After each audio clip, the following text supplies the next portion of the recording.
Assalamualaikum warahmatullahi wabarakatuh.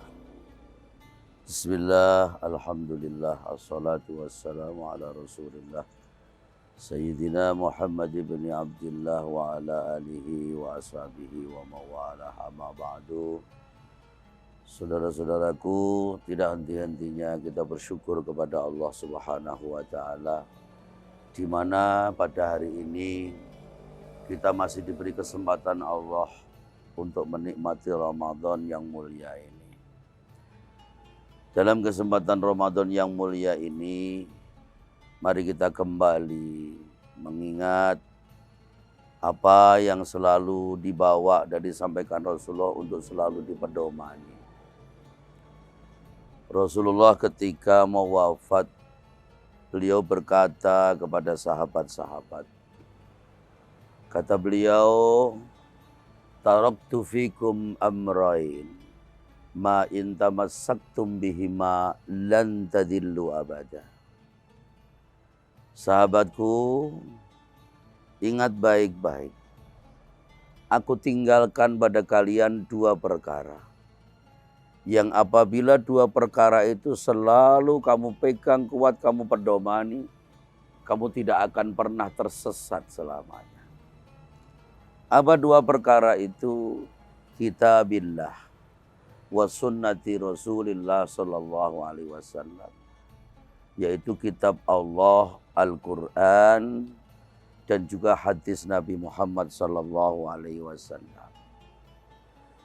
Oleh karena itu, wahai saudaraku, ketika kita bercampur di masyarakat, kita bermuamalah, ternyata terjadi ada tiga hukum yang berlaku di sana. Ada hukum nakli, ada hukum akli, dan ada hukum adi. Ada hukum tambahan lagi, hukum akal, logika, juga hukum adat kebiasaan.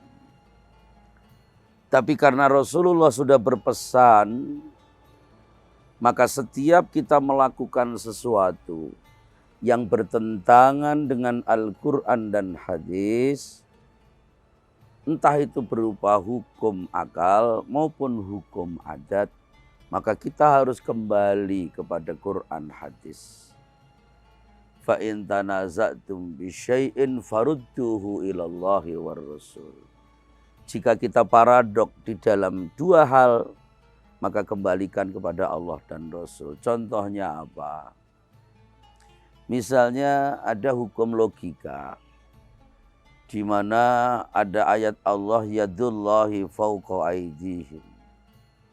Kalau diartikan letterlek, tangan Allah di atas tangan-tangan makhluk. Kalau kita mengartikan itu tangan, berarti kita akan memustahilkan sifat Allah menjadi sesuatu yang wajar bagi Allah. Allah itu punya sifat mukhalafatul lil hawadisi, tidak sama dengan makhluk. Maka kalau manusia punya tangan, Allah tidak punya tangan. Maka kalau kita artikan letterlek, logika kita bicara, maka akan bertentangan dengan Al-Quran dan hadis Nabi. Maka bagaimana? Maka ulama ahli sunnah wal jamaah tidak berani mengartikan tangan Allah, tapi kekuasaan Allah. Dikembalikan kepada sifat besarnya Allah. Sahabatku, begitu juga berkaitan dengan hukum adi, hukum adat. Daerah masing-masing daerah itu punya kebiasaan adat masing-masing.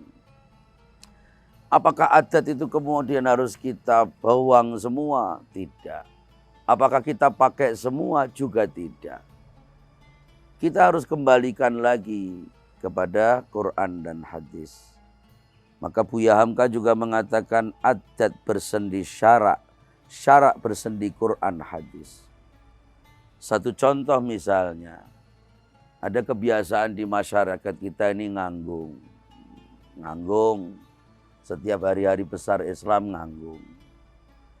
Nganggung itu berarti boleh apa tidak? Kita lihat, ada nggak di dalam nganggung itu yang kemudian melanggar aturan syariat Quran hadis? Kalau ternyata di dalam anggung itu hanya silaturahim, sedekah, tidak ada yang melanggar, maka berarti itu juga boleh dan itu tidak apa-apa. Tetapi kalau di satu acara kemudian muncul maksiat, misalnya ada walimah, di situ ada bejoget, ada judi, ada minuman-minuman keras. Itu walaupun sifatnya pesta apapun, sekecil apapun, karena itu melanggar syariat Al-Quran dan hadis pedoman yang paling awal, maka itu berarti tidak boleh. Ingat saudaraku, Rasulullah itu selalu mengajak kita ke arah kebaikan menuju surga Allah. Maka Rasulullah mengatakan, kullu ummati yadkhulunal jannah illa man aba. Semua umatku masuk surga kecuali yang tidak mau. Qila wa may ya'ba ya Rasulullah. Ditanya siapa yang tidak mau masuk surga? Faman ta'ani dakhalal jannah. Wa man asani faqad aba.